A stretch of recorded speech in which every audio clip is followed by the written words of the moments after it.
수험생 여러분, 안녕하십니까? 이번 시간부터 본격적으로 이론 강의를 하도록 하겠습니다. 그 첫 번째로 회계 정의에 대해서 좀 보도록 하겠는데요. 일단 교재를 좀 보시면서 쭉 따라오시면 되겠습니다.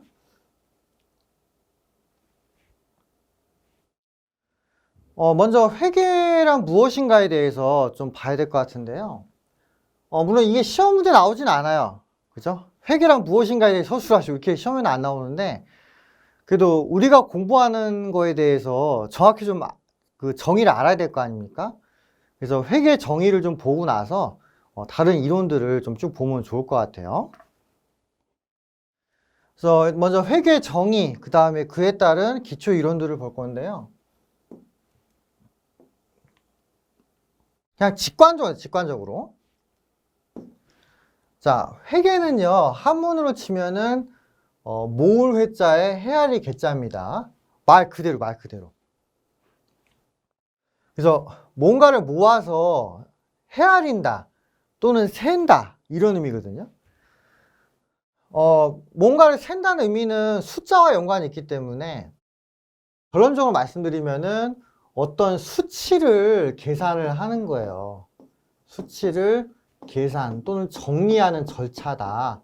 이렇게 이해하시면 되겠죠? 네, 숫자 계산. 회계라는 거는 숫자를 계산하는 절차인데, 그러면 뭐에 대한 숫자를 계산하냐? 우리가 이걸 좀 봐야 될 거 아니야? 그래서 뭐에 대해서 수치를 계산하느냐? 바로 여기 나오죠? 회사의 거래. 회사는 다른 식으로 표현하면 기업. 그래서 기업의 거래를 모아서 세는 과정, 이렇게 보는 거죠. 네. 그래서 한문 자체를 뜻풀이를 하면은 뭔가를 모아서 센다는 의미인데, 그 모아서 세는 대상이 기업이라는 거예요. 기업. 예. 그래서 회사의 거래를 모아서 세는 과정, 절차, 이거를 회계라고 합니다. 회계. 영어로 하면 어카운팅이라고 하죠. 예. 그러면 이제 회사란 무엇인가, 기업이란 무엇인가에 대해서 저희가 살펴봐야겠죠. 그래서 회사란 경제활동을 통해서, 즉 영업을 해요. 영업. 그래서 영업을 통해서 여기다 적을까요? 예. 영업을 통해서 돈을 버는 게 허용된 조직이다. 이렇게 기억하시면 되겠어요. 그래서 일반적으로 돈을 많이 버는 집단은 다 기업이죠. 뭐 예를 들어서 우리나라 대기업 보면 돈 많이 벌잖아요. 그죠? 그래서 그 자본주의 체제에서는 회사 또는 기업이라는 조직을 만들어서 이제 돈을 법니다. 예. 그래서 일반적으로 돈 많이 버시는 분들 보면 사업하는 분들 많잖아요. 그죠? 또는 그 사업에 준한 어떤 투자, 이런 거 하는 분들이 돈을 많이 벌죠. 예. 그래서 일단 회사의 정의도 봤습니다. 그래서 회사가 돈을 버는 게 허용된 조직이고, 그 회사의 거래를 모아서 정리하는 게 회계다 이거예요. 그럼 결론적으로 회계는 기업의 어떤 이윤 추구 활동 있죠? 돈 버는 거. 자, 기업의 돈 버는 과정을 이제 정리해주는 절차란 말이에요. 요걸 이제 회계라고 부르는 회계. 자, 이렇게 이해하면 편하죠? 그래서 궁극적으로 회계 시스템을 이용해서 기업의 거래를 정리하면요, 이 기업이 돈을 얼마를 벌었다, 얼마를 썼다, 이게 딱 나옵니다. 그게 이제 회계의 어떤 목적이란 말이에요. 그래서 기업의 거래를 정리해서 이제 나중에 공부하시겠지만 재무제표라는 걸 재무제표. 그럼 그 재무제표를 보고서 이제 투자자나 채권자들이 이 회사에 투자할까 말까 이걸 고민하게 해주는 게 회계의 어떤 목적이라는 거죠. 나중에 회계 처리 보시면 아시겠지만 궁극적으로 회계 처리를 두 가지로 정리하면은 돈을 썼다 하고 돈을 벌었답니다. 예, 그거 이해하시면은 웬만큼 다 이해가 될 거예요. 예. 그래서 회사의 중요한 목적은 돈을 많이 벌어 부자 되기. 그래서 제가 약간 우스갯소리로 이야기 드리는 게 있는데, 회계는 누구의 학문이에요? 누가 공부하는 거예요? 회계는 부자들의 학문이에요.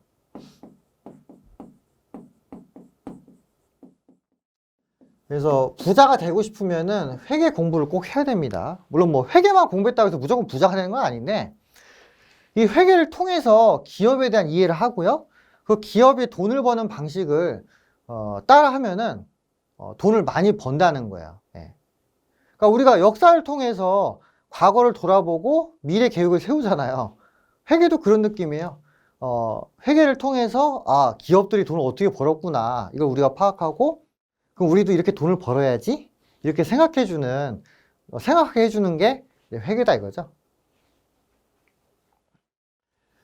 자, 그 다음 보시겠습니다. 그래서 이제 회계 정의도 봤고요. 이제 회계 목적이죠, 회계 목적. 자, 회계 목적은요. 외부에 있는 상대들과 다양한 거래를 통해 돈을 벌고 내부 조직을 체계적으로 관리해 주는 거예요. 예. 회사의 목적이 그렇습니다. 그래서 회사가 돈을 벌기 위해 거래하고 내부 조직 관리하고 그러죠. 그러면서 이제 이해관계자들과 기업이 만난단 말이에요. 그래서 기업의 이해관계자는 크게 내부적으로 또는 외부적으로 기타 이렇게 있는데 일단 경영자가 기업 내부에 있는 사람이고요. 외부에 있는 사람들은 기업의 투자자나 채권자, 그리고 기타 등등이 있고요. 기업이 거래하기 위해서 이런 사람들하고 어울려야 되는데 이런 사람들한테 기업을 어필해야 돼요. 기업에 대한 소개를 한다고요. 그때 사용되는 시스템이 회계라는 거야, 회계. 특히나 기업은 늘 돈을 필요로 하거든요. 기업이 지속적으로 영업을 하고 생존을 하려면은 자금 조달을 계속 받아야 되거든요. 그때 자금 조달을 해주는 주체가 투자자하고 채권자입니다. 투자자는 뭐 주식 이쪽이랑 연관이 있고요. 채권자는 금융기관 이쪽에 연관이 있어요. 그러면 투자자나 채권자들이 이제 기업에 대해서 이제 투자나 대출해 주려고 할 거 아니에요? 그럼 뭘 보겠어요? 당연히 실적을 보겠죠, 실적. 그죠? 아까도 얘기했지만은, 회사의 거래를 정리해주는 절차가 회계라고 했잖아요. 회계를 통해서 그 회사의 실적이 나온다고요. 그럼 그걸 보고서 투자자나 채권자가 자금을 대줄 것인가. 이거 결정하는 부분이 있거든요. 네. 참고로 기업은요, 자본주의 시스템의 핵심 주체입니다. 그죠? 이 시스템의 주체가 기업이잖아요. 그럼 이 기업이 잘 움직여야 자본주의 체제가 잘 돌아갈 거 아니에요? 그래서 기업에 대해서 자신의 어떤 실적을 보여주고, 투자를 받고 하는 게 중요하다는 겁니다. 기업이 생존을 해야 자본주의가 움직이니까요. 네. 그래서 회계는 자본주의를 움직이는 하나의 어떤 축이라고 보시면 돼요, 축. 자동차로 치면은 뭐 기름? 무조건 기름. 예. 휘발유 넣어야 차 가잖아요. 예, 약간 그런 느낌이에요. 그래서 이 밑에 보시면 또 이런 내용이 있죠. 기업 입장에서 영업에 필요한 자금의 원천인 투자자하고 채권자가 중요합니다. 그래서 기업 입장에서는 투자자, 채권자가 중요하고요. 얘네한테 잘 보여야 되니까 회계 시스템을 이용해서 기업을 정리하는 거죠. 물론 이제 뭐 투자자하고 채권자가 100%는 아니에요. 이 위에도 있지만은 경영자도 중요합니다. 경영자는 기업 운영의 주체 아니에요. 그죠? 그래서 경영자가 회사 운영을 잘했는지를 또 보려면은 회계 자료가 필요하죠. 예. 그리고 기타 법인세나 부가세를 거두려면은 회계 데이터 있어야 되고 종업원 같은 경우 급여 많이 받으려면은 회사의 실적을 보고 이제 좀 따져봐야 되는 게 있겠죠, 그죠? 그리고 그 이외에 여러 부류들이 그 해당 회사에 그 회계 정보를 요구한단 말이에요. 그러니까 회사가 자본주의 체계에서 중요한 역할을 하니까 그 회사에 관련된 자료를 많은 이들이 요구를 하는 건 뻔하죠, 그죠? 근데 이제 돈 측면에서 보면은 이제 회사가 자금 조달 위해서 자기 어떤 실적에서 공개를 한단 말이야. 돈을 좀 투자해 달라. 그럼 많은 사람들이 주식을 사거나 대출해줘가지고 회사를 유지시킬 거 아니에요. 회사가 그걸 통해서 영업을 해가지고 돈 벌면은 세금 주고 인건비 주고 뭐하고 그게 또 쓴단 말이에요. 예. 요렇게 이제 기업이 돈을 벌고 쓰면서 자본주의가 움직이는데 그 움직이는 거를 잘 도와주는 역할을 하는 게 회계다 이겁니다. 회계. 그래서 기업에 대한 실적을 보여주는 책의 회계고 그 회계를 통해서 자본주의가 움직이고 많은 이해관계자들이 나름 다 여러 가지 판단하고 그리고 그 판단의 기준으로 회계를 꼽는다 뭐 이런 의미죠. 예. 그래서 맨날 뭐 주식 투자 관련해가지고 보면은 뭐 재무제표를 잘 보는 법, 그게 나와 있고, 그죠? 기업 운영하는 CEO들도 이제 회사의 실적을 보고 의사결정을 뭐 해야 되잖아요. 뭐 사업을 확대시킬지, 축소시킬지, 아니면 뭐 자금 조달 더 받을지 안 받을지, 이제 그런 거를 경영자들이 판단해야 한단 말이에요. 따라서 그런 여러 가지 의사결정을 위해 회계가 필요하다. 이렇게 보시면 되죠. 예. 근데 너무 먼 나라 얘기 같죠? 여러분들한테는 회계가 왜 필요해요? 우리한테 회계가 필요한 이유. 자, 스펙상, 스펙. 많은 분들이 회계를 공부하세요. 제가 또 많은 분들 같이 봤잖아요. 거의 두 부류더라고. 한 3분의 2 정도는. 이제 자격증 따서 좋은 데 취업. 이게 첫 번째 목적이고요. 두 번째는 실무자 입장에서 좀 더 나은 경력, 그리고 내가 지금 하는 일을 잘하고자 하는 거. 이런 목적이 있다는 거죠. 막상 투자자나 채권자가 회계를 공부하는 경우는 생각보다 이렇게 많이는 못 봤어. 물론 있는데 많이는 못 봤어요. 예. 안타깝지만 우리 주식 투자할 때 재무제표 보고 합니까? 보통 그냥 뭐 이렇게 뉴스에 나온 거 보거나 옆에서 투자하라고 하니까 투자하잖아요. 예. 근데 재무관리적 측면에서는 또 재무제표가 좀 필요 없다는 얘기도 있어요. 왜냐하면은 적자 난 기업들이 주가가 높기도 하잖아요. 진짜 실적 가지고 투자를 한다면은 적자가 나는 기업이 주가가 높고 실적이 좋은 회사가 오히려 주가가 낮은 이런 류의 형태를 설명 못 합니다. 그래서 재무관리 측면에서는 그 미래 기대가 반영이 되는 게 투자다 이렇게 얘기를 해요. 예. 회계는 뭐예요?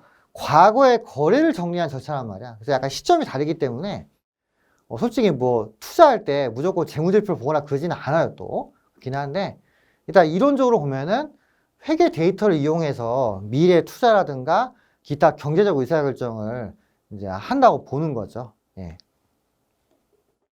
자, 회계 정의에 대해서 보셨죠? 그리고 회계 왜 필요한지도 아셨고요. 여러분들한테는 이제 스펙이 중요하죠. 예. 나중에 뭐 투자 이런 거 관련해 가지고는 좀 다른 강의를 들어보시면 좋을 것 같아요. 뭐 인터넷 쳐보면은 그 재무제표 가지고 분석하는 방법들이 많이 나오잖아요. 그런 거 보시면 되죠. 예. 여기서는 뭐 재무 분석 이런 건 나오지 않습니다. 회계 처리가 어떻게 되고 회계 처리를 정리하면은 결론이 이렇게 나온다. 이제 그거 위주로 설명을 드리는 거예요. 자, 그래서 첫 페이지에 어떤 의의나 목적을 제가 길게 설명을 드렸습니다. 예. 시험에는 안 나오지만 회계가 왜 필요한지에 대해서 보시는 건 중요한 거고요. 이제부터는 이제 회계를 어떻게 할 것인가 또 그런 거 봐야죠. 자, 그 다음에 이제 회계란 주체와 시기가 나와 있는데요. 일단 경영자의 책임하에서 기업의 거래가 정리가 되고 공표가 됩니다. 기업의 거래를 일으키는 자는 경영자니까 경영자의 책임하에 기업 거래가 정리되는 거는 당연하죠. 당연한 거예요. 네. 자, 그 다음에 회계 기간인데요. 예. 회사의 거래를 정리해주는 일정 주기를 회 기간이라고 합니다. 그래서 보통 우리나라에서는요, 1월 1일부터 12월 31일까지 그 발생한 기업의 거래를 정리를 해요. 예. 그래서 그냥 달력상의 1년 기준으로 해서 기업의 거래를 정리해가지고 뭐 내부적으로 보거나 외부에 공표하거나 뭐 그런 거죠. 코스피나 코스닥에 상장된 회사는 6개월에 한 번 또는 3개월에 한 번씩 회사의 거래를 정리를 하고요. 그 다음에 외부 이해관계자들한테 공시를 한다는 거죠. 예. 그래서 유가증권 시장에 상장되는 회사 같은 경우는 그 주변에 이해관계자들이 많기 때문에 회계 정보를 자주자주 공시해가지고 회사의 실적을 좀 투명하게 공개를 한다는 거죠. 자주 공시해야지 그 투자자나 채권자들이 보기에 좀 믿을만 하잖아요. 그죠? 상장이 안 돼 있으면 이해관계자가 많지 않기 때문에 좀 늦게 공시해도 되는데 투자자나 채권자가 많은 회사의 경우에는 공시를 빨리빨리 안 하면은 뭔가 불신을 산단 말이에요. 불신. 예. 뭔 얘기인지 아시겠죠? 예. 그래서 보통 기업의 거래를 1년에 한 번씩 정리하고요. 3개월이나 6개월 주기로도 합니다. 그리고 경영자의 책임하에서 기업의 거래가 정리된다. 이렇게 이해해 주시면 되겠고요. 전산회계 1급에서는 1월 1일부터 12월 31일까지로 대부분 제시가 됩니다. 근데 100%는 아니고요. 한 90%예요, 90%. 가끔 회의 기간이 뭐 7월 1일부터 6월 30일이거나 4월 1일부터 3월 30일 이런 경우도 있어요, 가끔. 예. 법인은 좀 다를 수 있습니다. 개인 회사는 무조건 1월 1일부터 12월 말인데 법인의 경우는 가끔 달라요. 그럼에도 불구하고 대부분 회사는 1월 1일부터 12월 말까지의 거래를 정리를 한다 이거죠. 자, 그 다음에 기업이 어떤 활동을 하는가 좀 설명을 드리겠는데요. 아까도 얘기 드렸지만은 회계라는 거는 기업의 거래를 정리하는 절차라고 했잖아요. 그럼 기업의 거래가 어떤 게 있는지 봐야죠. 그러니까 어떤 활동을 통해서 기업 거래가 발생하는지를 이제 봐야 되는데요. 요거 이해하시면은 도움이 돼요. 네. 시험 문제도 사실은 요 어떤 기업 활동별로 나옵니다. 이 순서는요, 일반적으로 기업이 취하는 액션을 제가 정리한 겁니다. 요거는 실무적인 거기 때문에 사실 웬만한 책은 잘 없는 내용이에요. 네. 매출 매입인데요. 너무 당연한 얘기지만 기업이 돈을 벌기 위해서는 어떻게 해야 돼요? 뭔가를 고객한테 제공을 해야 돼요. 뭐 고객이 만족할 때까지 뭐 서비스 한다. 이렇게 이해하시면 되겠죠? 그래서 통상적으로 기업이 그 돈을 벌기 위해서 고객들한테 상품이나 서비스를 제공을 하는데 우리는 일단 상품이죠, 상품. 엄밀히 따지면 제품이죠, 제품. 어쨌든 뭐 재화라고 이야기를 하는데 기업이 이 재화를 제공을 해서 돈을 법니다. 그래서 물건을 싸게 들여와서 거기에 마진 붙여가지고 비싸게 팔잖아요. 그래서 파는 활동을 매출이라고 하고 사는 활동은 매입이라고 하는데 기업 거래 대부분이 매출 매입이고요. 시험 문제도 여기서 나와, 대부분. 한 절반 이상, 절반 정도 여기서 나와, 절반. 여러분들이 매출 매입에 대해서 이해를 하셔야겠죠. 이거 정의 읽어보시면 되고요. 그 다음에 매출 매입과 관련해가지고 채권 채무를 관리해주고 물건 샀을 때 남아있는 재고를 어떻게 관리하는지도 봐야 됩니다. 매출 매입할 때 신용거래를 많이 하거든요. 요새는 또 신용거래 많잖아요. 그러면은 내가 물건을 팔았다면은 외상 매출금 같은 게 발생할 것이고 물건을 외상으로 샀다면은 외상 매입금 같은 게 발생하겠죠. 그러면 그 채권 채무를 잘 정리를 해서 내가 얼마를 받고 얼마를 줘야 되는지를 또 알아야 된단 말이에요. 예. 안 그러면은 거래처하고 싸움이 나기도 하고 내가 돈을 못 받거나 못 줘서 문제가 생길 수도 있단 말이죠. 그 다음에 재고. 자, 회사가 물건을 사들였어요. 그러면은 그 재고를 빨리 또 팔아가지고 또 현금화 시켜야 되겠죠. 그러면은 내가 팔아먹은 게 몇 개고 남아있는 게 몇 개고 그런 것도 파악을 한단 말이에요. 그래서 회사 입장에서는 매출 매입을 한 다음에 재고 관리를 또 별도로 해야 될 필요가 있습니다. 그래서 요 세 덩어리가 매출 매입에 관련된 건데요. 요 세 덩어리까지 감안하면은 거의 여기서 나오는 시험 문제가 한 3분의 2 정도 될까요? 3분의 2. 꽤 크죠, 그죠? 그래서 여러분들은 매출 매입 활동의 어떤 원리를 기억을 하셔야 됩니다. 극단적으로 이것만 공부하셔도요, 운 좋으면 합격할 수 있어, 운 좋으면은. 근데 운이 없으면 떨어지기 때문에 우리가 좀 더 여러 가지를 공부를 해야겠죠. 예. 자, 그 다음에 판매 관리인데요. 회사가 물건을 사고 팔아가지고 기본적인 마진을 남깁니다. 나중에 공부하시겠지만은 매출에서 매출원가를 빼가지고 매출 총이익을 일단 계산한단 말이에요.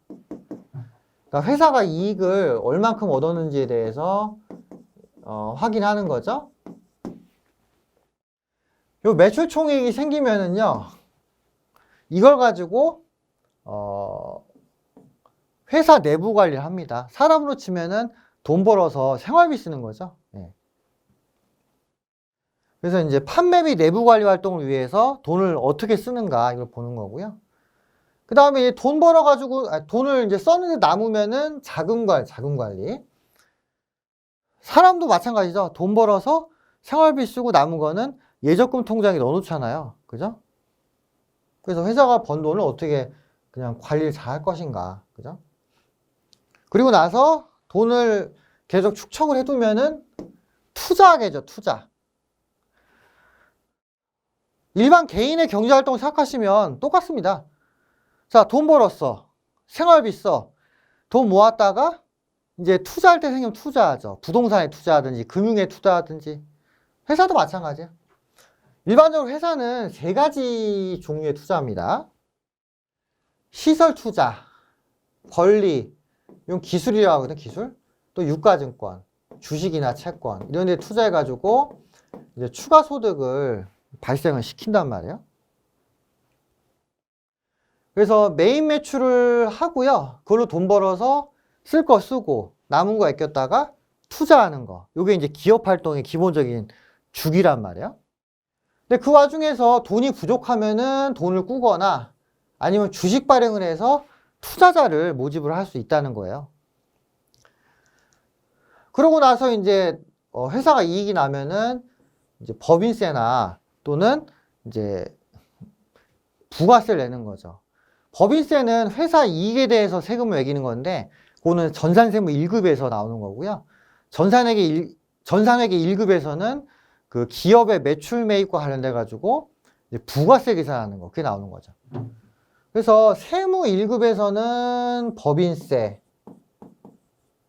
그 다음에 전산회계 1급 이상에서는 부가세. 자, 요게 또 계산이 된다는 거죠. 그래서 여러분들이 법인세까지 공부하고 싶다면은 전산세무 1급 강의까지 들으시면은 되겠습니다. 근데 사실 여기까지 공부하는 분들은 드물더라고요. 예, 보통 세무 2급에서 스톱을 많이 하시던데 끝까지 듣고요. 좀 완벽하게 그 회계 관련 지식을 숙지하시면 좀 좋겠어요. 그 여러분들 그 스펙에도 도움이 되거든요. 예. 자, 이렇게 해서 회계 정의, 뭐 기초 이론 이런 거 봤습니다. 그래서 회계가 왜 필요한가, 회계란 무엇인가, 그리고 회계가 적용되는 기업의 거래에는 어떤 종류가 있는가 이런 걸 봤거든요. 그래서 이 내용을 여러분들이 잘 숙지를 하시면은 그 다음 내용도 쉽게 학습을 하실 수 있다 이겁니다. 예. 초반부터 너무 힘 빼면 안 되죠. 초반에 제가 좀 천천히 강의하니까 천천히 들으시고요. 어느 순간부터 빨리 가요. 근데 그때 되면 여러분들 웬만큼 다 아니까 금방 이해를 하신단 말이죠. 예, 그러면은 뭐 초반이니까 일단 천천히 한 차원에서 여기까지 하고 마치겠습니다. 다음 강의 할 때는 그 기업의 거래를 정리하는 방법이 있죠. 그러니까 뭐 나중에 분객이 나오는데 차변대변이 무엇이고 간략하게 기업의 거래를 차변대변 나눠서 한번 기재를 해보자. 뭐 이런 걸 좀 학습을 하려고 합니다. 그래서 다음 시간에는 이제 방법에 대해서 좀 봐요. 방법. 그리고 다음에 이제 회계 순환 과정이라든가 재무제표 작성 뭐 이런 걸 보도록 할게요. 일단 처음이니까 천천히 하시고요. 일단은 이제 점점 텐션을 올려가지고 학습을 하시면 될 것 같습니다. 예. 그럼 여기까지 하고 마치겠습니다. 수고하셨습니다.